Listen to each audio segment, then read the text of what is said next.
Well, good afternoon. It is officially past noon, and we want to welcome everyone to the Google Hangout with the Michigan Hispanic Chamber of Commerce. This is actually our first one, and we had the pleasure of having John Kerr, who's a seasoned person in the strategic communication solutions, but more than that, into economic development. And I'd like to thank John for being here with us. And one of the things that we want to do is we had a fantastic economic forum on May 16, and we definitely want to continue the talk and getting people more engaged so that all those wonderful talk about the opportunities, they just don't stay in the air, just words that were said and excitement for half an hour and then back to business as usual. But rather, how can we integrate technology? How can we integrate all the ideas and what people are thinking so that way we can come up in a more unified way and really achieve the economic development that we all want. Not the one that we read on the news like happening to a third person, but rather the one that we want to be the protagonist in that movie. So with that, John, thank you so much for being here with us. How are you today, John? I'm great. Thank you for having me. I'm looking forward to the conversation. Absolutely. John, can you please just introduce yourself and just give us a little about your background and your amazing experience over the years in the economic development arena, please? Sure. My name is John Kerr. I'm Vice President of Strategic Communication Solutions. We're a consulting company in Novi, Michigan. We actually have two firms. One that's called Strategic Public Affairs that handles government relations and government affairs work for a variety of clients. Many municipalities in southeast Michigan, but also other nonprofits.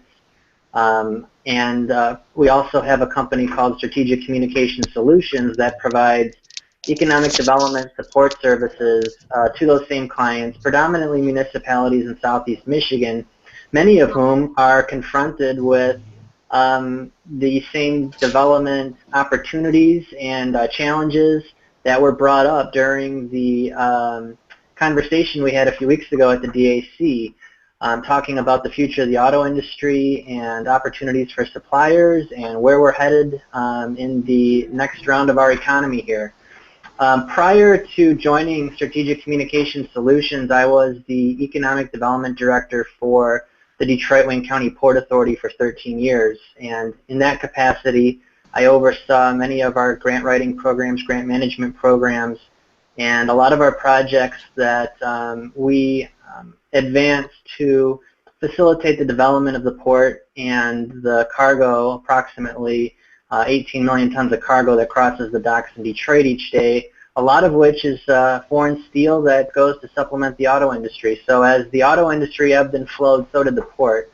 So we had a different viewpoint and had a different perspective on the economy and how things proceeded. We saw the impacts that national policies had on our auto industry locally and then on suppliers locally too. So one thing I took from the discussion at the DAC from our guests was, just the role and the impact government programs can have on the private sector and in investment trends as it relates to the auto industry and suppliers. And so with that introduction, I look forward to some conversation, Camille.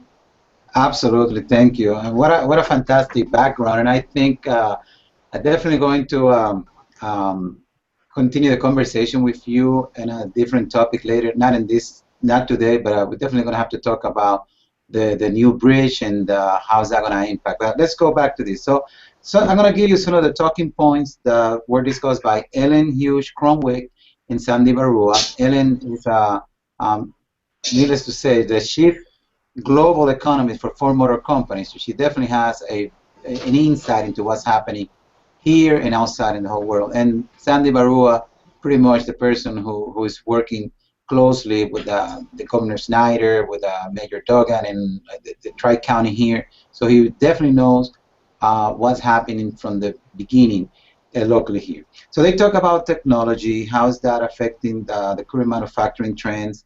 They talk about minimum wage. They talk about the growth in Mexico, the relationship U.S. and Latin America regarding business.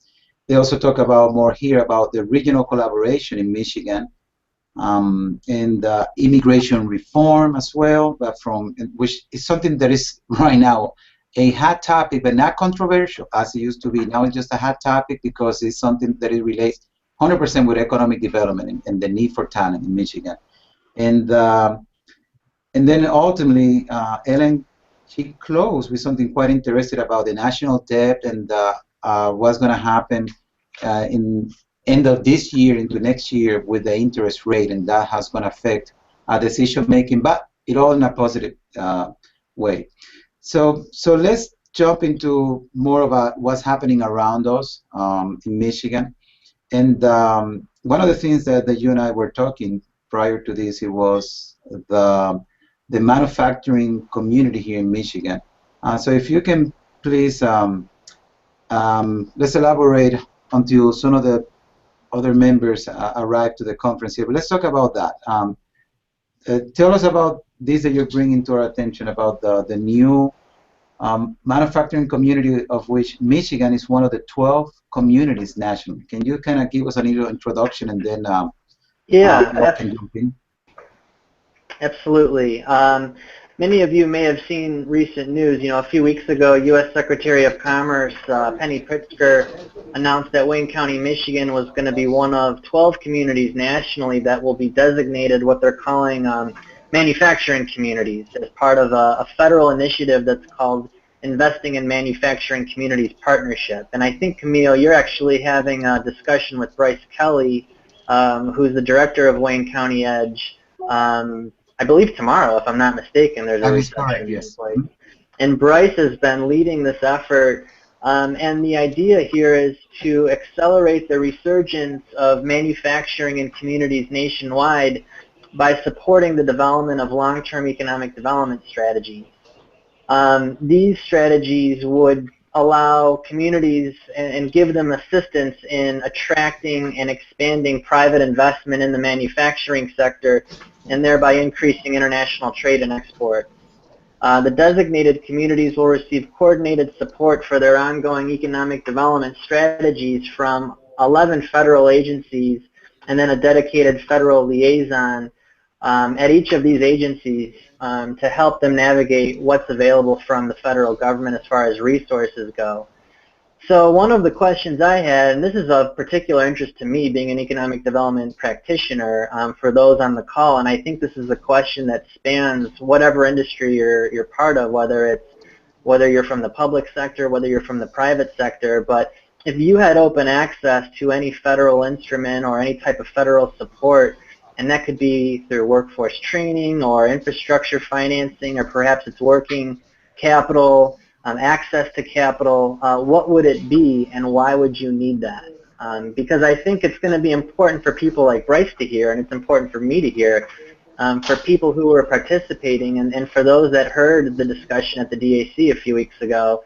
If you had, Detroit, Wayne County is getting an open ear from the federal government more so than it has in many years. So what should we be doing to grab their attention? What are the resources we can really use here on a local level? I'd be interested in people's thoughts. Okay. Well, we're going to ask our technology moderator, Peter Vasquez, to let us know if there's more people out there that can answer that, to have access.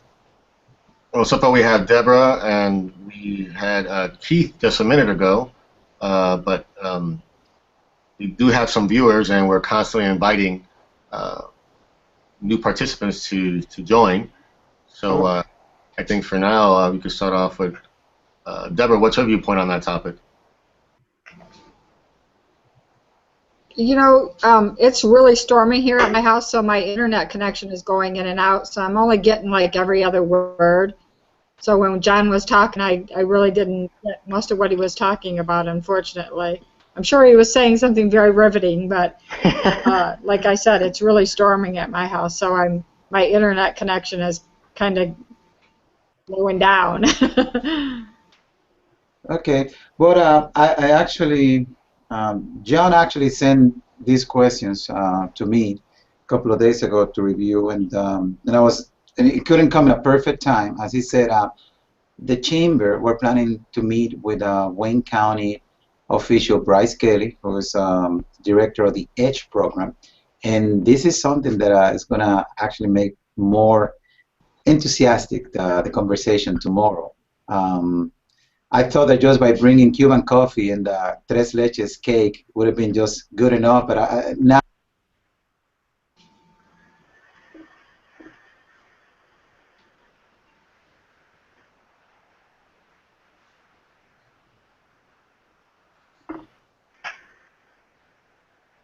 to it. But once again, that is what we're doing this event today, and is how can we get people engaged through technology so that we all are aware of this, because otherwise we would have to wait until we go to a special event that you have to pay $100 to finally listen that that initiative is taking place, and then you forget about. So I'm so glad that you included this as one of your main topics of discussion. Me personally here, I think our members in the chamber, these are people that are growing and they want to grow. So two things that they need is capital and workforce training. Those two. So if I were to answer the question, I said, give me those two federal agencies, and I think they'll be happy. Yeah, and I think, Camille, if nothing else, I think that your members and those who are listening and watching today should keep this in mind. I mean, this is a fairly new initiative. Bryce is unveiling this thing as we speak. It's a partnership. It's a true partnership regionally of all the different economic development agencies. We actually have a key liaison from the Department of Commerce who is going to be helping us navigate through the different federal agencies.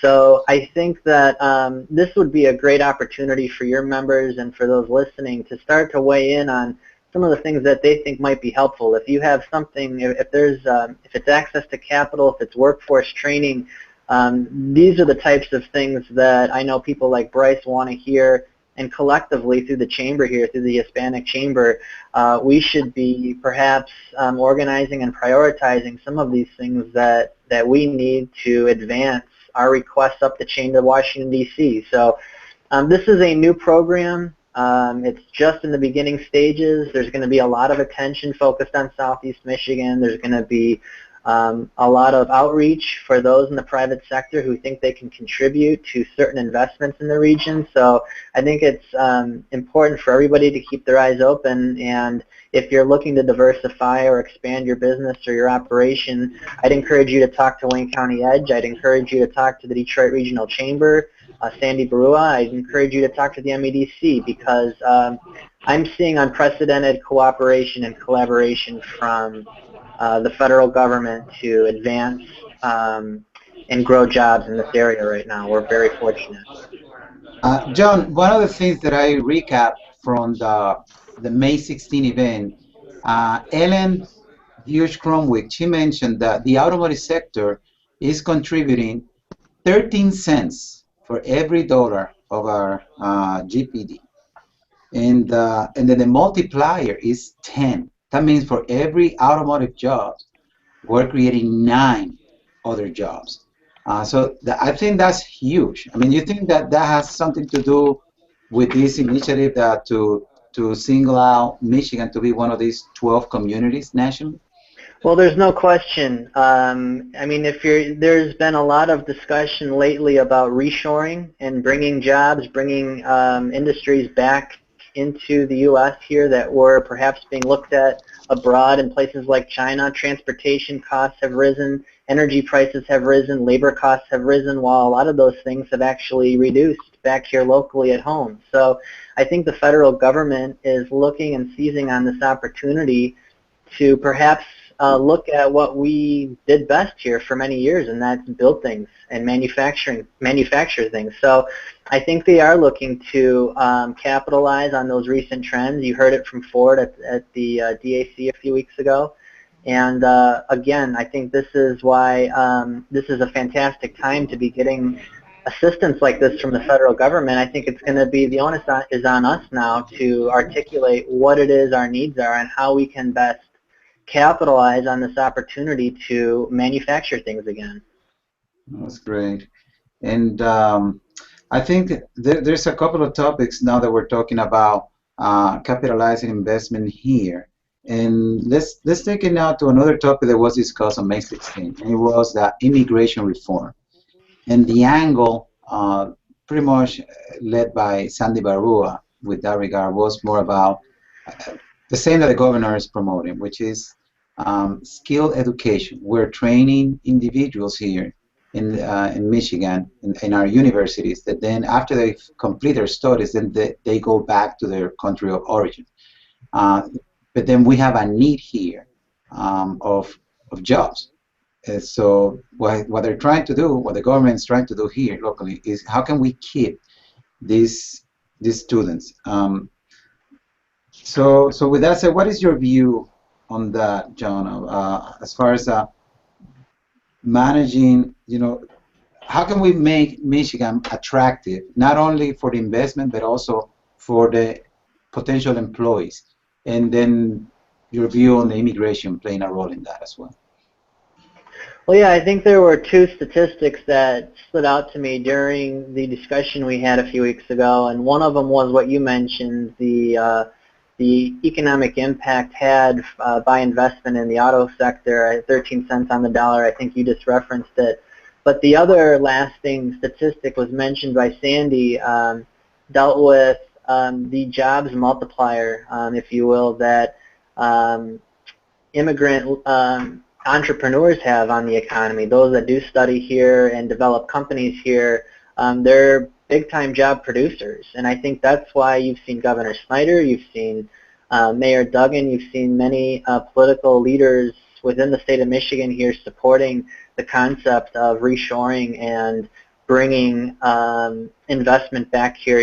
The governor recently established a statewide EB5 center, and that has been a tool that's been around for decades, but it's starting to gain tremendous steam in the economic development world with the idea of encouraging investment in infrastructure here, upwards of $5-10 million and up in exchange for visas for family and for others involved in the investment. It's a way to encourage real estate investment. You're seeing it in particular used in China, and you're seeing a lot of Chinese investment locally here. But you're also seeing part of the reason you're seeing that investment, it's not simply to access American industries, but it's to access the relationships that many of these American industries have abroad in places like Mexico and through Central America and other places. So Michigan is a multicultural region, thankfully, and I think we're seeing policies that encourage more of it. Again, I think in part it's because of the cost of doing business abroad, and but I also think that we're reshaping policies that help encourage entrepreneurialism and to retain the talent that is studying here locally, and I think some of these programs like EB5 do just that. That's great. So now let's switch gear to something cool and trendy, because I think those are the two of the many words positive that are describing Detroit nowadays. There's something that you brought to my attention that I really like that you brought that up, and it's an initiative that was announced by Mayor Duggan, according to what you wrote here, and it's called Innovation Districts. Something about vision for growth, the pursuit of talent and technology, and the promotion, this is what I like the most, of an inclusive growth, all within a confined physical boundary. So let's talk about that. Let's talk about how, you have the Chinola, you have all these incubators going on, you have the technology, you have kind of like Detroit becoming the new Silicon Valley of the Midwest, right? Can give us an update to what's really happening here? Because I think it's something cool, trendy. I think has a very powerful social economic impact, and I think that's something that we can utilize to our advantage to make Detroit an attractive place to bring others, the young leadership that wants to be part of this thriving town. So give us more details about that, John, please. Yeah, no, it is a trending term, a trending phrase, if you will. This also happened within the last week or two. Some of you may have seen the press conference with Mayor Duggan and Bruce Katz from the Brookings Institute talking about innovation districts. And Silicon Valley was referenced as one of these 12 examples nationally of places where they're seeing this exciting and dynamic mixture of public and private partnership taking place in a confined physical boundary, but a place where ideas emerge with investors and assets. And I think what's intriguing, what's intriguing to me, that program today doesn't necessarily bring money with it. It's more of an identifying a symbolic it's an identifier of a particular district in Detroit, and in this case, they were referencing the area in Midtown Detroit near Henry Ford Health System and the DMC and Techtown and Wayne State. You have this, eclectic group of individuals and businesses and investment.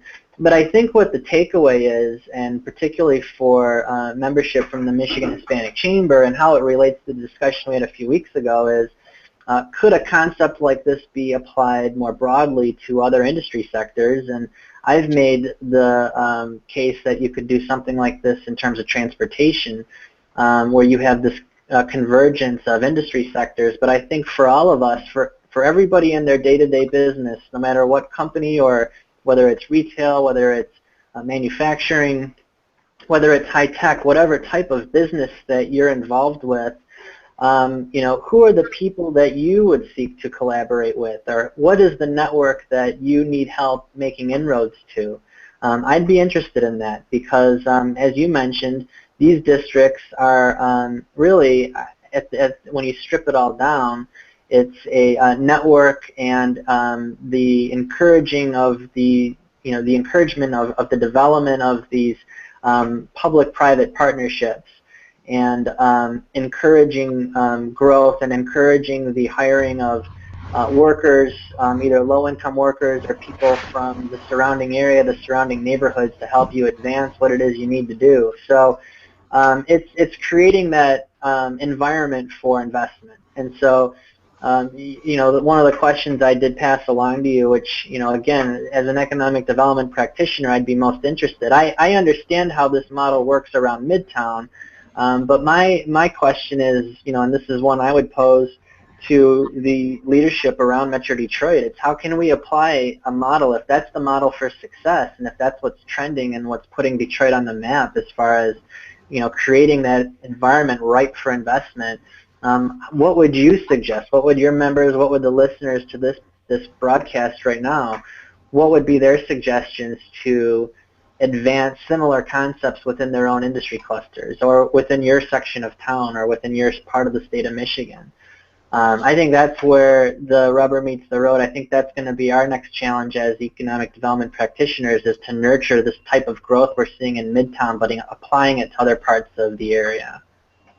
I think that's actually a great topic to continue, Could have another Google Hangout on that one. Absolutely. I think you just baptized, this one and gave us the reason for having the next one pretty soon to continue the talk on this one. Well, we have come to the mark of the hour here at 12:30, and but I definitely want to thank Peter Vasquez. He's the president and CEO of Echo Brand Media. Peter has been working with us very closely in our technology. And Peter, after this, you can actually go back to sleep, because I know you haven't slept at all, just trying to have all this ready and neat. And by the way, amazing video promoting this event. So kudos to you, Peter. Thank you so much. You had to say that on our live Google Hangout. That's right. That's thank right. you very much. Before you go on, let me first I want to recognize some people that had joined, but a couple of them were not able to continue the conversation. But we had Keith Moore from OpenGov TV out in Washington, D.C., who's working with the U.S. Black Chamber of Commerce out there and working on their upcoming event. Matter of fact, he's going to be working with them and also helping them promote the relationship with Google that's out there on the Accelerate with Google program, and also introduce Juliana with Google, who is also on as well. Juliana, thank you very much for joining us, and thank you very much for your support. Hi, everyone. Really excited to see this happening. This is just the beginning. But you know, you got to start somewhere. I want to thank Bill too for joining us as well. I think Bill's on here. He doesn't have his camera on, but Bill Johnson joined us as well. And Bill, thank you very much, and we appreciate your attendance, and we hope to see you on future events. That's fantastic. Okay, then, and two more things here.